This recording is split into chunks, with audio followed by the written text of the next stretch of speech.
Welcome to Blog Talk Radio in high fidelity.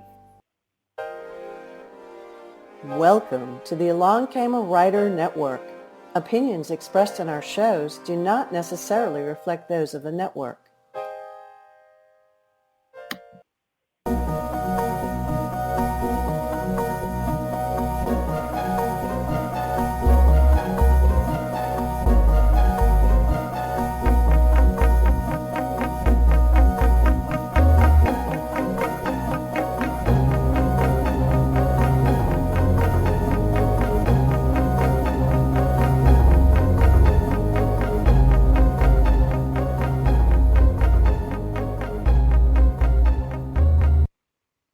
Welcome to Chat Noir, Mystery and Suspense.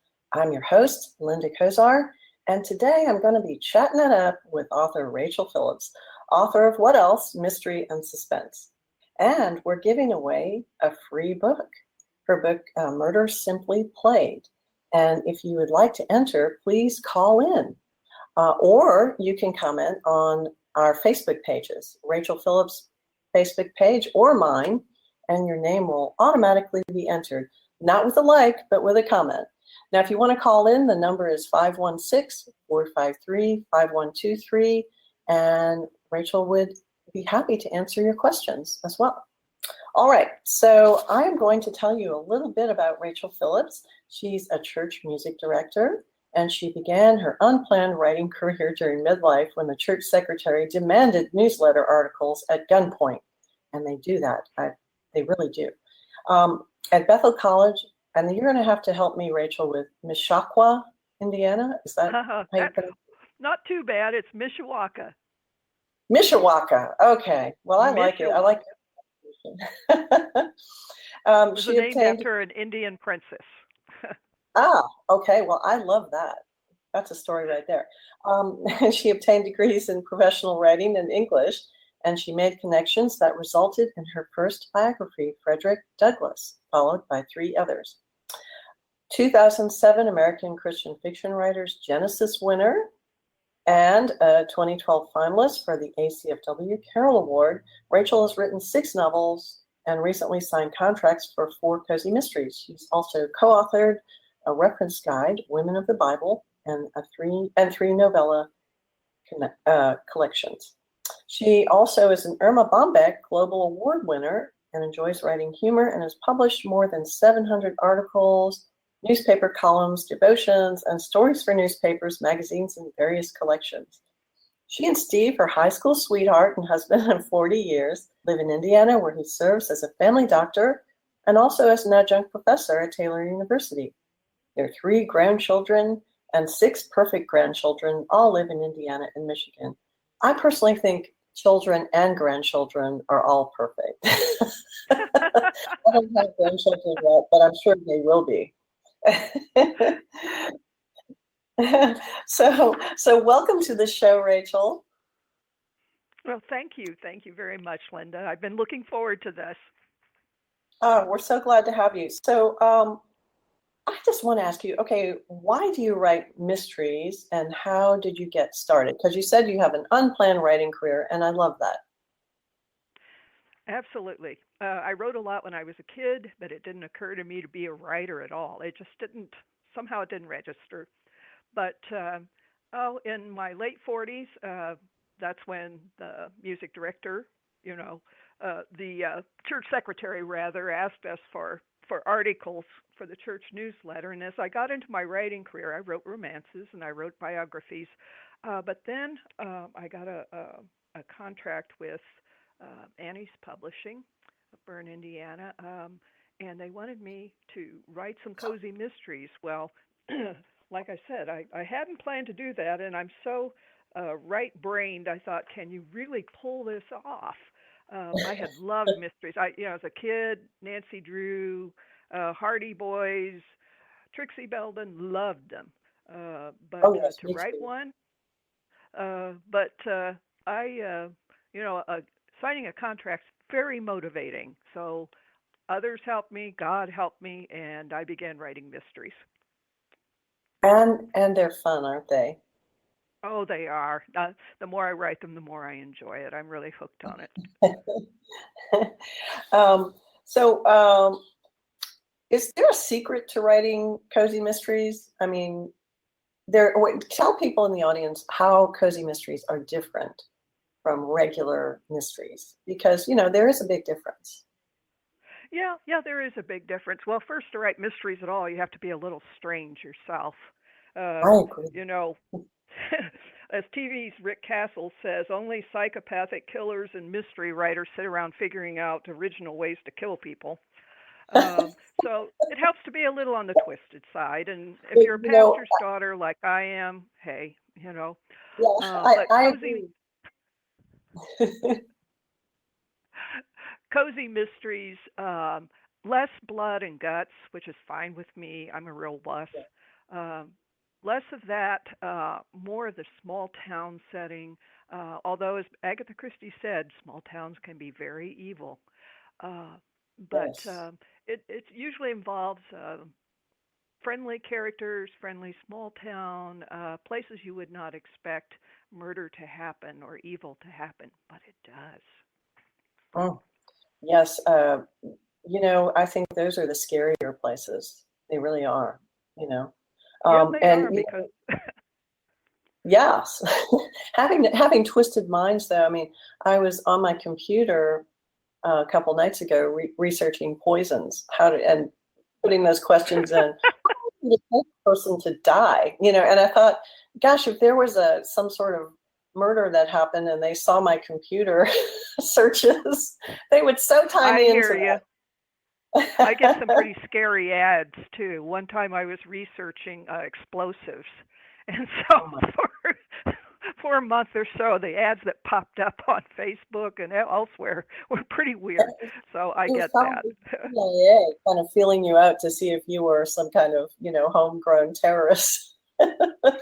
Well, who knows? Someone may come knocking at our doors someday. Yay. Okay. um, so, besides when you came to the Lord, what is the happiest day in your life? Oh, I've been blessed. I am one of those people who's been blessed with so many. Uh, you know, we do have children and grandchildren, and they're a joy. But I think my senior year in high school, we were high school sweethearts. When my husband first asked me out, which I never thought he would, I think that I knew something special was in the offing. Even then, just it was a happy one of those days that you never forget. Oh, you're okay. You're going to tear me up here. Okay. Oh, um, it's been and 42 with years now, and and oh, I feel the same way. that's amazing. And okay, tell us about the day you received your first contract. I know that had to be a happy day, one of your happy days.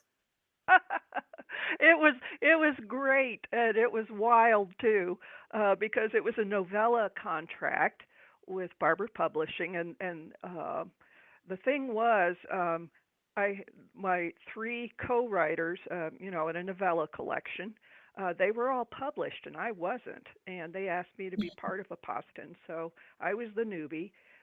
We got together on the phone and per computer and came up with a proposal. Well, nothing happened for a good while that I knew of. And when a conference was coming up, the ACFW conference was coming up, I thought we really should find out. It's been months. We should find out whether this is dead in the water or whether it's going to happen. So I said, why don't we meet with the editor at lunch? And Cynthia Rupti, bless her, she was already such a professional and so much help. She and Becky Melby and Eileen Keys, all three of them were so helpful. And they, oh yes, we'll get together for lunch and we'll talk to this editor and we'll, and everything. Well, the whole thing was a facade because they already knew that Barbara was going to give me we had a contract. They knew it. My agent knew it. Everybody knew it but me. And Oh, so that's when so cool. when I got there for conference, and that evening I'd been traveling and I was half asleep from jet lag and all that, and they announced the contract there in front of everyone, and yes, I never will forget that. I was so blown away. I sat there for I don't someone had to sort of push me out of my seat to go up to the front and everything. It was magic. Oh, that's awesome. That's exciting. It And was. that's going in with a bang. That's going into the Oh, whole yeah. Now, The writing career is great, but it'd be nice if it was always that much fun. That was cool. well, when you're drawn into the whole writing thing and you start getting blessed with contracts, do you ever feel overwhelmed? Oh yeah, definitely. I've had to, when finding a time to wash your hair, becomes an issue. That's kind of sad. I still have Christmas decorations up. Uh, I pretty much the contracts have been close, which doesn't always happen. When I was first writing fiction, I have 5 or 6 years at least without anyone showing any kind of interest. It seemed, uh, uh, but then boom, boom, and it's just yes, I've pretty much had to kind of strip my life recently, at least the last several years, to trying to keep my focus on God, on my marriage and family, and writing and speaking. And that's kind of, I slip in lunch with friends as often as I can, but it's a demanding life. It can be. Uh, yeah, I mean, I wrote for Annie's too. Started off a collection, and there was a lot of pressure on me because I was doing the first book, and so Oh yeah. another feeling where you have to set the tone for everything else, but you besides just writing a book, and you wake up every morning sort of nervous, like, oh, I've got to do at least 2,000 words today, and it doesn't matter if Right. you're feeling good, you're feeling bad, doesn't matter. You got things to Even if do, it's doesn't sunshiny outside and you're aching to get out there and ride bikes or something. Yep. Yeah, and I never want to be one of those authors who has to write 50,000 words in a week. I just can't do that. I like to plan things out. I just can't. but but anyway, and I'm guessing you're like that too. You're not going to do that sort of Yes. thing. No, I But, did write close to 50 in about 5 weeks, but in a week? you can do that. In No. 5 weeks, but that's still 10,000 words a week. And Yeah. that's pretty impressive. But it can be done. So, who is your favorite or most memorable mystery character? And it can either be one of your characters or it can be in classic mystery books. Okay, it's classic. I would have to say Miss Marple. She's so Yes. sneaky. I just love her. Criminals think she's this helpless old lady, that she just sits there knitting and they talk and tell her everything. And I I love just love that. her because she's so smart and she knows human nature so well. Uh, she's Hercule Poirot, her Belgian Agatha Christie's Belgian detective is a very close second, but I do love Miss Marple. You And know, I'll never get over it. I read that she hated that character, Hercule Poirot. She Oh, hated him. He really? wanted to kill him off. I read this article, and she wanted to kill him off much sooner. And Oh, I for think goodness he's the only sakes! character she killed off. You know, I'm trying to so remember. It's been a while, but yeah. He wasn't lovable in the sense Miss Marple was. I mean, he try. If I had to live with him and all his little mind games, it's, I don't think I'd like it. But he was yeah. awesome. Now, what about oh, okay. Which Sherlock Holmes do you like? Do you like the Oh, American version or the British one? Oh no, I'm I talking tend about I the right. I haven't watched that much TV lately, so I'm not far from an expert. But probably the British, I think, is closer. Certainly, well, I mean, Sir Conan Doyle, I mean, was British. Americanized. I mean, the actors do an amazing job, but it's to me, it's a little bit more postmodern. It's more postmodern than the original, Yeah. which certainly wasn't written during that era. And I Well, prefer the. Benedict I like the Cumberbatch. British. You got to just say, and Benedict. dot, dot, dot. Yeah, yeah. I mean, you got to. He is amazing, no doubt No about more. it. So, what is your current work in progress? Okay, I am just finishing the edits on another book of the Amish Inn series, and it's called A Fatal Harvest. A Fatal Harvest. It takes place during October, and so I'm finishing up the edits on that. Got to get those done in the next week or so. And can I ask, what is your favorite? I think we have a caller on here. Let me see. Hello, caller. Do you have a question for Rachel? Yes, I actually have two questions. Oh, wonderful. What's your name first? If I could. One of them is I'd like to know about her process. I know if a person operates from an outline and things, I just didn't know if she is a believer in one of those fast drafts and then going back through a few times, or does, more slowly as she goes. What do you say, Rachel? Okay. I always, for a mystery particularly, I always have an outline, a chapter outline to work with. I always make one of those and a calendar to make sure that certain things happen on certain days, because I found if I don't do that, I paint myself into a corner really fast. I have enough trouble keeping track of the days of my real life without keeping track of characters' lives too, without a calendar and an outline. So I start with an outline. Now things may change a bit, and of course you have editors' comments and so on. But I do the outline, then I do the draft, and usually I have some really good critique partners who are really mean.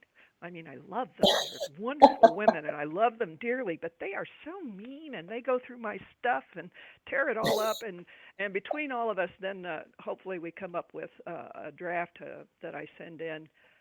Then, of course, that comes back with edits. So that's pretty much my process. Great. And do you wait till it's entirely finished for it to go to your critique people, or is it a process as you go along? I prefer to do that, but time doesn't always allow it. And so I will send chunks. I will send the first 4 or 5 chapters together, and then the next chunk, and the next chunk. So at least, they have a bigger view than just chapter by chapter. And so that's how I do it. But preferably, it would be nice to do the whole thing so that you can see, from beginning to end, because sometimes things change. Twists happen because sometimes the writing does take over. Anybody who's done fiction knows what that happened. All of a sudden a character takes off and you go, whoa, what happened with that? So still, that's not a perfect process, but if anybody has a perfect writing process, I sure hope they'd tell me about it. I'd love to know. Thank you, caller. Did that answer your question? Did that answer? Yes, thank you. And I didn't know, the other question I had is, what about it gets easier? And I've heard people say it actually can get harder because you've used ideas, so you're having to come up with different ideas. I mean, the question is, does it get easier? Okay. On writing cozy mysteries, in one way it does get easier because I can catch my mistakes faster. In the beginning, I'd be happily writing away and then go, whoa, I'd be halfway through the book and realize, what's going to happen with this, subplot that you had? You got to fix this. So I'd have to go back and fix all of that. by now I'm learning to be to recognize possible dangers in writing before they take me over. It does get more difficult, particularly in a series. Just a small example, I've completed now this. They haven't all been published yet, but I've completed. This is the sixth book that I'm completing in this series, and just finding enough Amish names, Swiss Amish names, and not repeating gets complicated, and that's without trying to find original ways of killing people and stuff. I mean, you can't get two blood and guts in a cozy, and I don't want to, but you also need to be original, to think creatively, and when you've done several books in a series, that can get tough. That's when writing groups and brainstorming sure do help. God bless our fellow writers. I have wonderful writing groups, both online and in person, that help me out. Now, caller, you called in, so your name is entered in the drawing, but I don't have your name. So if you want to Facebook message me with that, then I can throw your name in the hat, and I'll be announcing the winner later. Would that be okay? Okay. Yes, thank you. Thank you so much. Okay, Thanks for calling. Okay. Bye. And the book we're giving away once again is Murder Simply Played. So enter. There's still time. I'll announce it later, and you could win. Okay. So, what are your hobbies besides writing and reading? I know you're very musical, Rachel. You're very, choir director, and you also do that at the American Christian Fiction Writers Conference. You lead the choir. Yeah, I Fantastic. love doing that. Those are wonderful women. So far, we just had, one time we had a brave guy. But yeah, I really enjoy that. I was a choir director for like 25 years, but I'm now just singing in our choir, and it is an awesome church choir. It's wonderful. That's amazing. But I love playing. I play by ear primarily. I love playing every day. I try to sing a couple of worship songs, whether classical or rather classic hymns or contemporary. Sing those in worship, and anything musical. I love going to concerts and that sort of thing. But my husband and I are also pop-up campers. We love to camp, go out in the wilderness and hike and all that good stuff. And we also have a bicycle built for two, which is a lot of fun. You sing that song? And has shown up. Yeah. It wasn't so fun at first.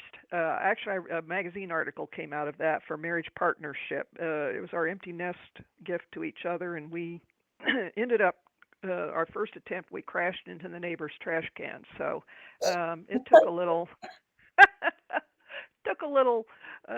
practice, but we love doing that.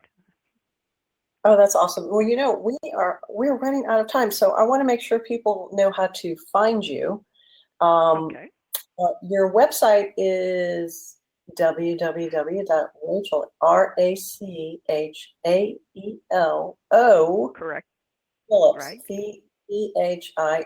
PHILLIPS.com. And the Phillips has two L's in it, and there's an O in the middle because apparently there's probably, I'm guessing, another Rachael Phillips out there who's a writer, and you had to add your O. Yeah, I'm afraid so.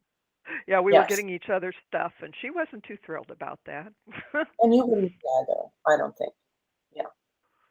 So we're gonna do a fun rabbit hole.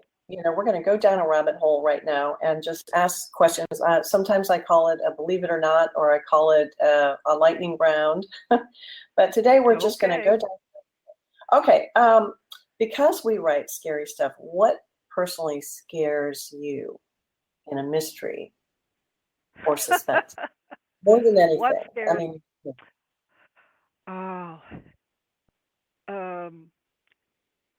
more the sense of something that might happen than what actually happens. The anticipation, having a person who seems, and this works very well with the cozy, having a person who seems harmless, who seems pleasant, who seems like an everyday person turn out, to be really scary. That's pretty creepy.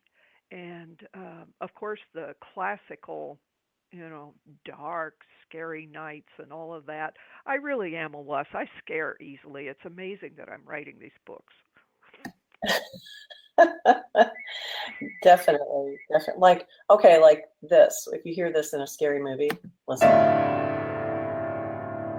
Yep. That's kind of That'll scary. do it. Now, what about? Not under the seat scary, but I'm on my way. Yeah. Now, what about like the sound? Some people don't like fingernails on a chalkboard. For me, it's the sound of styrofoam scraping against cardboard. And of course, every appliance in the world, comes packaged that way. Do you have a quirk sort of like that? A quirk that makes me nuts. Okay. Yes. Oh, there are plenty of them. I think I had a GPS lady scare me.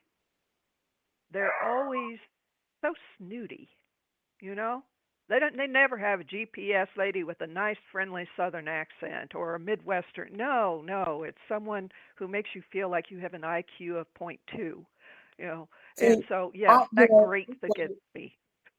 I've named my GPS lady Edna, but my fantasy is if I could have an old woman's voice and say, "Oh, honey, you took a wrong turn over here, but that's okay. We can I go." love it. Yeah, wouldn't that be fun if GPS, it could be an old lady named Edna, and Edna would just be so kind and gentle in how she redirects you. See, you could make $1 million. There you go. I know. I think so. Go with it, girl. But now, favorite rejection food. When everybody has something when they're rejected. Mine is chili cheese Fritos because, nothing gets worse than that in terms of junk food. So, do you have one? What the one thing I should not be eating and absolutely madly love? If you get a rejection, to comfort yourself, Oh, well, I live 3 blocks from Ivanhoe's, a place that makes 100 different sundaes. Oh my goodness. Yes. Wow. I don't know why God moved me here. I really don't, because it's scary. I have to constantly resist temptation. And so, but it's a great place for celebration, You do your 1,000 words, hey, go to Ivanhoe's. Do you remember a place, what was it called? It was an ice cream place that was very popular in like the 70s.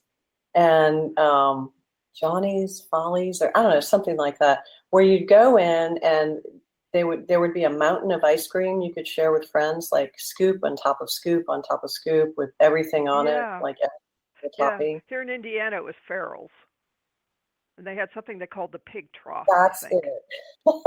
Yep. I used to have dreams about that, like, wow. You better never move near Ivanhoe's. That's all I can say. Yeah, I'd better not, because I'm lactose intolerant now. So. Oh, whoa. No. But we are almost done, and I'll just have to have you back because I didn't get to ask you. It's never long enough. So will you come back, Rachel? I'd love to have you please come. Ask me again. This is fun.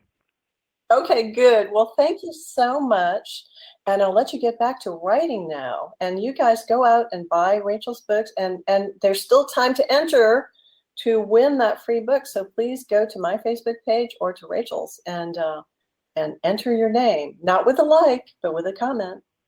Thanks so much. Thanks, everybody, for listening in. Thank you. Bye-bye.